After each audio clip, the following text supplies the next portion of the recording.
কক্সবাজারের টেকনাফের নাফনদ থেকে 4 জেলেকে ধরে নিয়ে যাওয়ার অভিযোগ উঠেছে মিয়ানমারের সশস্ত্র বিদ্রোহী গোষ্ঠী আরাকান আর্মির বিরুদ্ধে। বৃহস্পতিবার 1 মে সকালে টেকনাফের দমদমিয়া সংলগ্ন লালদ্বীপ অংশের নাফনদে এই ঘটনা ঘটে।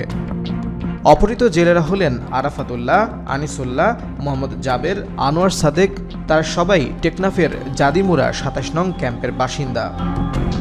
টেকনাফ উপজেলা নির্বাহী কর্মকর্তা শেখ এহসান উদ্দিন বিষয়টি নিশ্চিত করেছেন। তিনি বলেন, নাফনদীতে মাছ শিকারের সময় 4 জেলেকে ধরে নিয়ে গেছে একটি অভিযোগ পেয়েছি। বিজিবিকে জানানো হয়েছে।